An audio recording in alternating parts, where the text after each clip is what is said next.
Hello, hello, hello. Welcome to the Pipe Podcast. I'm your host, Crispin Cruz, and I am here with Marco Torres. Marco, great to see you. I'm so excited to have you on the show. Thank you so much for being here today. And I know that our audience is going to be excited to talk to you about sales process, sales initiatives, sales prospecting, and sales experiences. And that's what the Pipe Podcast is all about. And so we see how we use that little acronym, Marco. Isn't that cool? Isn't that cool how we use that acronym? All right. So let's just jump right into it. Hey, why don't you give the listeners and the viewers just a little background, on yourself. Tell them a little bit about you, your organization, Marketing Boost, and let's start there.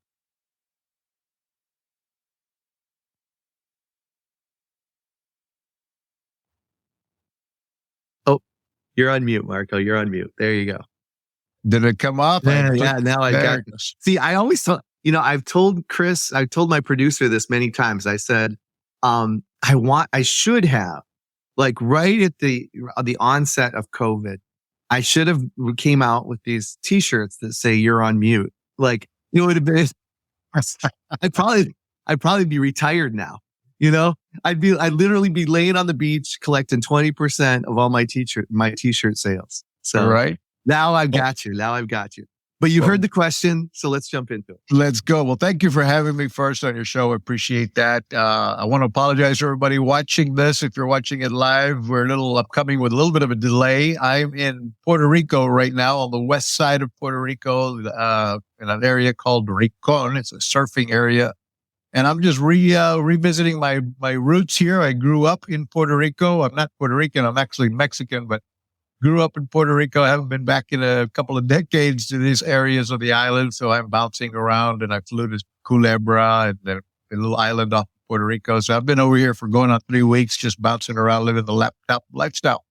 So my background has been I've generated over $1 billion in sales in my career.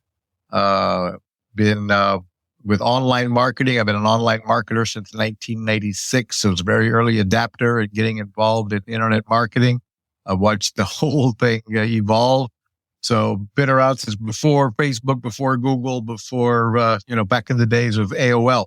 So, and today I'm really proud to be a part of having developed a company we called marketingboost.com. And at Marketing Boost, what we do is we provide what I call the wow, surprise, and delight factor. We serve business owners around the globe with incentives, travel incentives, that they can use to enhance whatever their call to action is, to add value to whatever their value stack is. And these incentives, for example, you're showing it on the screen if you're watching the video. We have 3 different categories of incentives: complimentary hotel stays in 130 destinations around the world. We offer hotel savings cards that come in increments of $1, $2, $3, and $500, good at 1 million hotels worldwide. And we provide restaurant savings vouchers. So these incentives, we teach our community how to use them to, everything from trade show giveaways, lead generation ideas, Facebook engagement, and online reputation ideas, which we can talk about as well. We have hundreds of case studies on the website showing how other business owners have used Marketing Boost to succeed, etc. That's great. So I want to pivot to, most of the listeners and viewers, they're entrepreneurs, they're sales, they're executive sales coaches, mentors, some of them as well. Some are also, and I say just, but they're in that foxhole every day of selling. They're getting out there, and they're making things happen, closing business. And so one of the questions I had for you today, Marco, is what is reputation management, and why is that important as well? Well, that's actually how we got this whole business came about in our attempt to build and add more video testimonials. So and we learned from this process that I think it's great for anybody listening out there. What we did, and we didn't intend to do this on purpose at the time, but we wanted more video reviews from our clients. We were selling travel and selling very, sexy destinations like Cancun, Cabo San Lucas, Hawaii, and others. And we couldn't get our clients to give us a video testimonial of the hotel or of the destination. So we came up with an idea to offer them, we figured we would only do this temporarily. We would offer them a bonus trip, a complimentary 3-night stay in Orlando or Las Vegas if they film a selfie testimonial of the resort. And that turned into dozens and then hundreds of these video testimonials coming in, which we were able to create that social proof that what you're asking me about, building that lead, that your ability to manage your online reputation.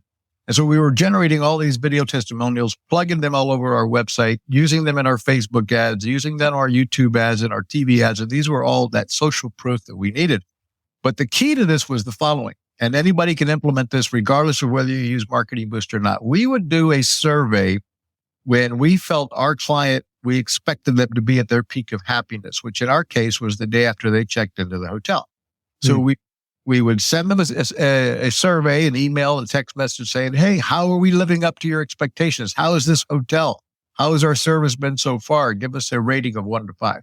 And if they gave us a 4 or 5, we were sending them, we're thrilled that you're enjoying the hotel. We'd like to ask you to do us a huge favor. Would you help us spread the word about this hotel and give us a video review of the property? And if you'll do that, we'll reward you with a bonus complimentary hotel stay.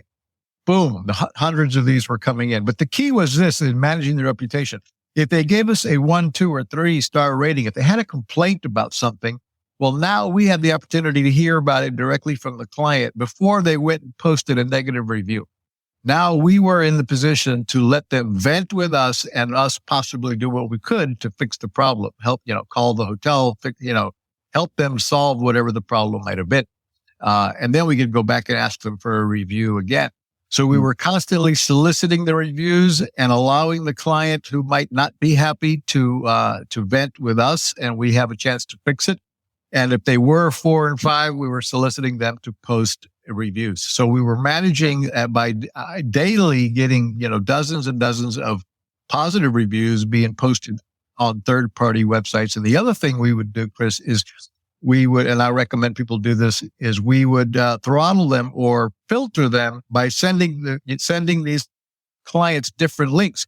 We'd send some, please post on Google My Business. We'd send others, please post a review on Facebook. We'd send others, please post on SiteJabber, on Shopper Approved, on Trustpilot. And so now every day we're getting reviews posted on different third-party review websites, which now Google has no choice but to see this constant flow of reviews coming in.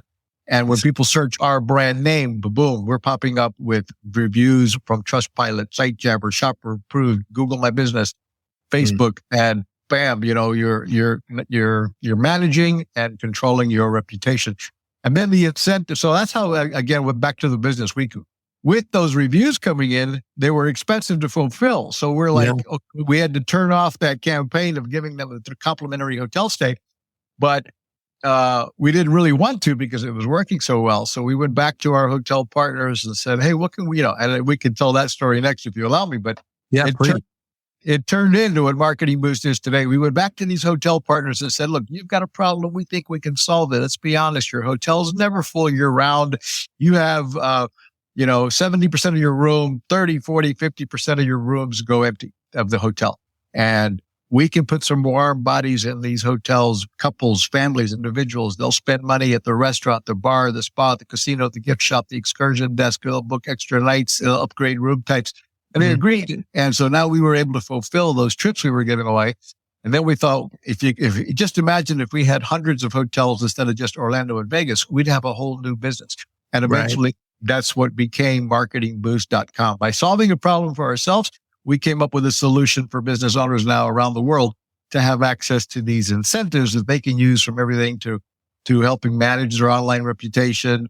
Now, here's another example of using our incentives to manage an online reputation. Let's suppose somebody does write a negative review. And mind you, if you're doing a lot of business, you're going to get some negative reviews, right? That's right. Allegedly. That's right. eventually, right? You can't please everybody. But one of the things you can do with the marketing boost incentives is actually reach out to them and say, look, would you give us the opportunity to hit the reset button? We're sorry we made this mistake, or we didn't deliver on time, or we shipped the wrong product, or whatever it was. Allow us to fix it. And we're also going to reward you just for your grief. We're going to give you a complimentary hotel stay, 3 nights in Las Vegas on us if you allow us to fix the problem, ship you a new product, yada, yada. So now, then after you do that, you can go back and say, now that we've fixed the problem and we gave you a complimentary hotel stay, would you consider taking down that review or at least editing it? And you're getting people to come back now, edit the negative review or even take it down. And because those, of course, live online forever. So you want to do your best to at least resolve issues and get back to the client and see if they'll, if they're willing to edit the review or even take it down. So that's just another example of many on how to help control and manage those online reputations. But the big key, Chris, is to keep them flowing, keep new reviews coming in every day. So you need to have a system in place to solicit additional reviews so you can, continue to fill that pipeline with fresh reviews that people see. In our case, we now have over 30,000 video testimonials from happy travelers, more than any other travel website in the world. Wow. That's amazing. That's amazing. Yeah.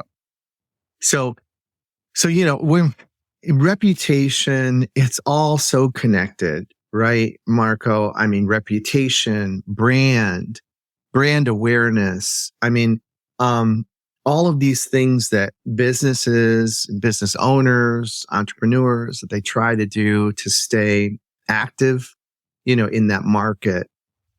So what are some of the things that you would recommend to small business owners or entrepreneurs and say, if you're going to keep, top of mind with some of or most of your clientele, with your existing clients, or with, even prospects, what are some of the things that you would recommend that they do? I mean, whether that's a service that Marketing Boost provides or just things that they should be doing, to really make sure that they're bringing a brand awareness, to their organization. Yeah, thanks. Great question. And, this is marketing 101. Most people listening probably already do this and know this, but if not, you need to be using automation. You need to be having a proper CRM system that is set up to, when you acquire prospect clients, you are staying in touch with them with relevant content. So, we heard the old saying, content is king, like this podcast show you do, Chris. But in other words, you've got to be delivering content to your community and be emailing, text messaging, and of course, having a purpose for that content, having it be interesting and relevant to your business, and have it set up on automation. You want to be thinking this through. And today, there's so much. It's never been a better time to be an entrepreneur, in my opinion, because the technology that's available out there, so many different providers of these types of quality CRM platforms. There's ChatGPT to help you write amazing content. You can use artificial intelligence to help you come up with the content to create interesting and series of email messages for whatever your product or service is, text messages, even video content, and be creating that series of content that you can be dripping and drip campaigns to stay in touch with your prospects and nurture them until they become ready to buy from you. Because if they didn't buy from you from day one, you can't expect that they always will. Then you need to nurture them with information that's relevant, that's going to eventually bring them back in. Or then you can turn on, stuff like ringless voicemail broadcasting. You can turn on, obviously text message and email. You can do rebranding marketing with YouTube and Facebook and pay per click. So you're staying in touch with them and, on different, wherever they happen to go. So there's a strategy that you need to develop, but, it's really not that hard anymore. Yeah. Well, listen, tell me this guy doesn't know his stuff. I mean, if you didn't take down at least 5 of those ideas, I mean, and you say it's marketing 101. You say, well, everybody, I'm sure, your listening audience or viewer audiences are doing these things, but the truth of the matter is they're not, right? And they're not because of this, the most valuable commodity in our lives that we have right now is time. And when you're an entrepreneur, a business owner, or if you're just out there hustling in sales, that is one thing that you cannot afford to waste, right? Is time. And when you talk about like these things that you have to do to grow your business or grow your book of business, if you work for someone or you're trying just to expand your organization in some way, it takes time. And when you're wearing so many different hats, Marco, like how did you do it with Marketing Boost? Like, I mean, you've grown this company. Yeah, I mean, this has been an extraordinary venture for you. We've talked off camera and out of podcast before, and I know a bit of your story and how this happened. But tell the listeners and the viewers, like, how did you do it all? Like when you knew you just had to grind and hustle and make it happen, how did you do it? Well, one thing that I've always done actually since I was a kid, and my first entrepreneurial deal was a paper route. And I found that I was pretty good at knocking on doors to sell subscriptions. And then back then I had to go back and knock on doors to collect the money as well. But I ended up building such a big paper route that they featured me on the front page of the newspaper by age 12. And the key to that was I leveraged relationships. Even at that age, I didn't know I was doing this, but I recruited my friends to help me deliver the papers so that I could focus on knocking on doors, selling more subscriptions, and collecting the money.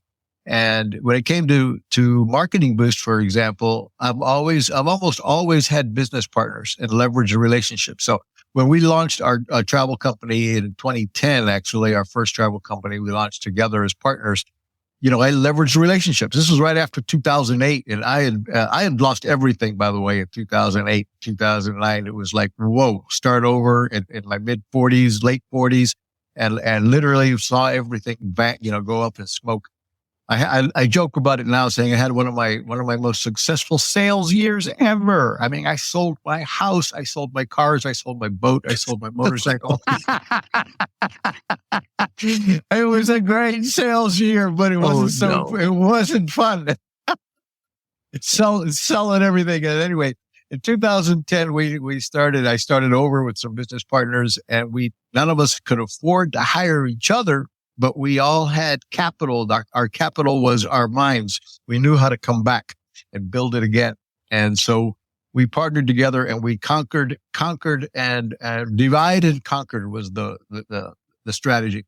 And so there was 4 of us, and essentially we went out and one of us, focusing on the marketing, the other focusing on sales, the third focusing on the resort hotel relationships, the fourth on the financing and of the company and so forth. And we managed to, most of those last 13 years, be good partners like a marriage. We had to work together, and we've done that well. And I've done that in other businesses prior to this opportunity where, and if you can't afford to hire people, try to find people that you can potentially partner with. And the other mistake I think business owners too often make is they do, like you just described, they do want to wear every hat. They do want to do all of the functions themselves. They kind of get like this. A lot of business owners I've met are control freaks, so to speak, and they always feel like nobody can do it as good as they can, so they'll do it. They want to do it themselves.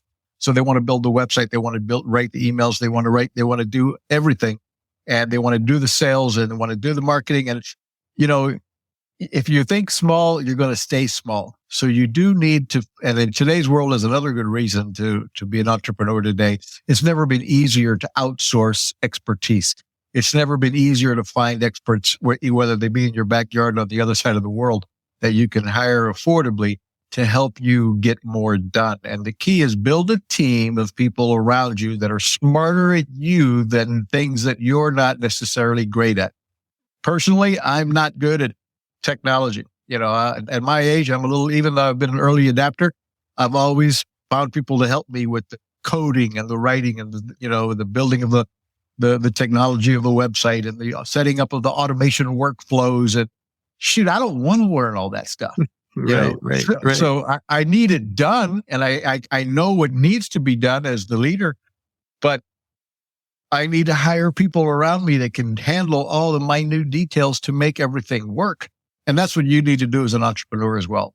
Don't try to learn. I mean, you need to constantly be educating and constantly trying to learn and stay relevant and learn the new technologies available.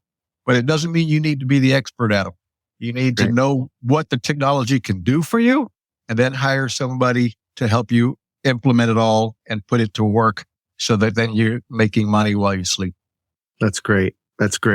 I'm telling you, that's some good advice. And the other piece that I wrote this down, because you talk about your paper route, right? And you grew this giant, paper route. That must have been like such an incredible moment, even at that age. You're on the front of the paper. Like, it's just awesome to hear about that at such a young age. And we had talked about, you and I follow a lot of the same pathway, right? We worked our whole lives. I mean, I started cleaning tables and working in the restaurant with my parents at the age of 6 years old, right? And so I get that. But what you said just resonated so loudly with me. You said, I was knocking on doors. I was selling my product, right? You were selling the newspapers, and then you were collecting the money. It's like, I mean, if that's not a lesson for every salesperson, entrepreneur out there, you're knocking on doors, you're selling, you better have a process to sell your product or service. And you better know your product and service, right? Inside and out. Right. And then you better collect the money. Like, because you don't collect the money, then you're going to be in bad shape with your business, right? Exactly. And so, I mean, we talk about such, and it just seems like such foundational type things. Like, here's one of the things that now you're getting me excited. See how I move in my chair? Like, I get excited. Yeah. All right. So, we talk about sales, and, Marco, it's like, we want to make sales so difficult. Like, sometimes we just want to, for whatever reason, we want to make selling so difficult. And, I boil it down to these three key factors, right? One, you have to behave correctly, which means, right, if you have a sales process, if you're going to make the calls, if you're going to do all of the work that it takes, to potentially find a prospect or to nurture a prospect like you had talked about, then you have to behave correctly. You have to have the right behaviors throughout your work day, your work week, your month, and your year, right? So if Absolutely. You're behaving properly, then you're going to increase your level of production. And if you increase your level of production, then you are going to increase your sales. Absolutely. Like I boil it, and I've trained to this like time and time and time again. And it's just like, is your team, is your sales leader, are you behaving correctly in the role of sales? And if you are, and sure, KBIs, if you have all the metrics, you have the CRM, do you have the processes in place to support your team and make sure that you've given them every tool to succeed? But then that's going to capture also those behaviors, right? How many dials they make, how much time they're spending, meeting with prospects, what their pipeline looks like all of those things. But it's all going to point back to behavior. Then an increased level of production is going to increase sales. Absolutely. And then are you doing the follow-up? How many people, obviously you want to become a one-call closer. Obviously you want to be able to close on that one call and pull the credit card and, get it in the books. But in today's world, people want to, there's some are going to get away. Some want to check your reputation online. Some want to talk to their partners or whatever the reason for not taking action today is. And then salespeople do what? they don't want to bother to follow up. It's too That's much work. It's too much work to hear rejection again. They're looking forward to the new prospects and chase down the new ones and be the one call closers on the new ones and not bother to be following up in between the fresh new sales calls, following up with the ones that said, or you'll find themselves chasing all of the follow-ups and afraid to chase down new business. That's right. That's exactly right. And then now that's resonating, now you're resonating in a different way with me when you talk about chasing those prospects, right? And why are we chasing those prospects? The reason that we're chasing those prospects is real simple. It's because we weren't in control of the sales event, right? We didn't set up a clear next step of what's going to happen with that prospect before we got off the phone with them or before we got out of that meeting with them, right? And that's a big problem. Like I guarantee you, for every salesperson, business owner, entrepreneur, if they just take a look at your pipeline, what opportunities do you have in your pipeline today, right? And if you say to yourself, okay, wait a second, is it pipeline or pipe dream? Right? Is it pipeline or pipe dream? Because I'll tell you, the question that's a very valid question, because you know of those individuals that are in your pipeline right now that have a high probability of closing. You knocked on the door, you talked about your product and service, you were able to ask the right questions to see if there was a compelling reason for them to buy. And if there was a compelling reason for them to buy, you have a clear next step, right? You have a follow-up decision call, you have a presentation, whatever that might look like, but you're not getting off that phone without having a clear next step. You're not getting out of that Zoom meeting or that go-to meeting without having a clear next step, right? And trying to keep the prospect accountable for what's going to happen next. And that's just so valuable. I mean, I'm sure that's the reason why you've been so successful in sales too. No doubt. And I've had to teach, teams of salespeople, and I spent 7 months in our call center in the Philippines, which was a great time, and training our staff over there to the expectations that I have for them. But yeah, sales it can be fun, and many entrepreneurs, here's another big mistake a lot of business owners make out there is they'd want to pretend that they're really not in sales, or they want to, I don't like sales. I hate sales. I've always hated salespeople. And so I don't want to consider myself a salesperson. Well, big mistake. You're in business. If you're in business, whether you're a doctor, a lawyer, or candlestick maker, or whatever the heck you do, you better learn to live with it, because you're in sales. And if you don't have transactions, you don't have a business. So you or somebody on your team needs to be asking for the order in one way or another, whether you are having that be an online sales process or have sales people on Zoom calls, but they better get good at asking for the order, overcoming objections, and closing your sale. That's where, in some cases, that's where marketing boost incentives might help. Again, we're not the end all solution. We're not the magic bullet to make anybody, might be plugging marketing boost again. I see you showing our screen if you're watching the video. Marketing boost incentives is just one of the tools, one of the ways that you might help you create a little extra scarcity and urgency and a reason to take action today on this call, or this week we're running this special promotion. Take action before the end of the week. We've got a number of these complimentary hotel stays that we're giving away. And so, or something along those lines.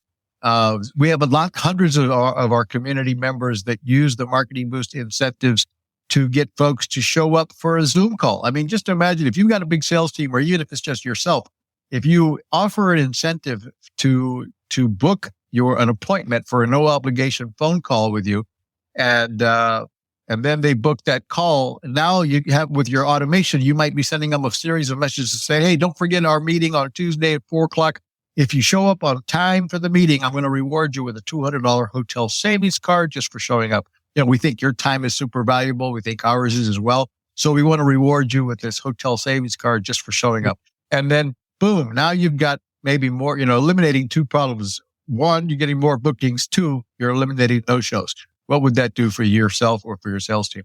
It's great. That's great. That's great. I love it. I love it. Well, thank you, Marco, for all of that. And this is the time that we typically pivot to what we call the Sales Arbiter 7.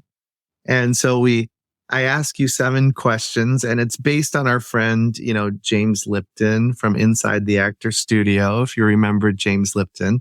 Right. And he used to ask a series of questions at the end of every interview and just elicit, some responses that weren't expected. And so this gives our, listening audience and our viewers a little more insight to who you are and what you're all about. And so if you wouldn't mind participating in that, I've got them locked and loaded and ready to go. Let's go. Hopefully, if I stumble too much with them, I might just disappear from the screen and hit end. You're gonna be fine. You're gonna be fine. I promise. All right. Okay, let's go with the first one. So what is your favorite word? Gratitude. Gratitude. I believe, this is something that's relatively new in my life. I have got a wonderful spouse who reminds me daily, that I can't be angry and grateful at the same time. I often have had people listening, I've had my own anger issues throughout my life, frustrating with technology. If things don't work just right, I'm always, easy to lose my, flip out, at myself or at computer or at the phone or what have you. But with her help, I have been learning to appreciate, to be grateful for the little things in life, grateful for the big things in life, and realize I can't be grateful and upset at the same time. So it's been calming by having gratitude. That's awesome. That's awesome. Thank you for that. And thank you for sharing that. So what is your least favorite word? Least favorite word? Good question there. Let's see. I guess I would have to say hate. Hate. I don't, I hate, I find myself saying that often, right? I hate this, I hate that. But, we really don't need to hate anything. We just need to maybe put it aside or find ways to, move around it. Replace it with gratitude or love. That's right. That's great. I love it. That's good. What's something that could make your day, Marco? Something that could make my day, a great café con leche every morning. There we go. A good coffee in the morning with, that makes the day. That starts the day in the right tone for me anyway. Got to have my coffee. I got it. Well, that's good. See, something that the viewers and listeners probably didn't know about you. So that's good. What's something that could ruin your day? Sadly, what happens, that's why I've, again, just mentioned it a little while ago, ruin my day easily is technology not working. Like getting on this call with you at the beginning, couldn't get the internet to work, couldn't get the technology to work, couldn't get the Bluetooth headset to work, all that kind of thing. If I let it get to me, it could ruin the day. And that's where I'm working on that gratitude that I mentioned earlier to deal with the small things and don't let them, what's that going to mean 5 years from now? Absolutely nothing. No, so absolutely nothing. That's right. So therefore, and we're here now. Yeah, we're good. Let the small things go by. That's it. So what sound or noise do you love?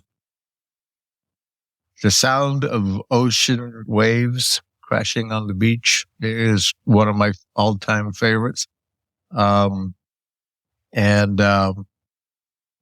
just spent the last 3 weeks here bouncing around the island of Puerto Rico and renting Airbnbs on the beach and living the laptop lifestyle over here. But those ocean waves over here reminds me of what I loved about growing up in the Caribbean here. It's unbelievable. Wow, that's great. Well, you and my wife have that in common because she loves the sound of the oceans crashing and then the waves crashing on the beach. She just loves that sound. And there's nothing like it. So it's funny that you should have mentioned that. What sound or noise do you hate? Honking cars. It's like we were back of you. When they're behind me, and as soon as the light turns green and they're honking already, that's one of those moments when I'm flipping out and forgetting that I have to be grateful of that. I love it. I love it. I love it. That is so good. That's great. All right. What profession other than your own would you have liked to attempt? Would I have liked to have attempted in an earlier life? If I could do it all over again, I would have loved to have played professional football. I got my last experience with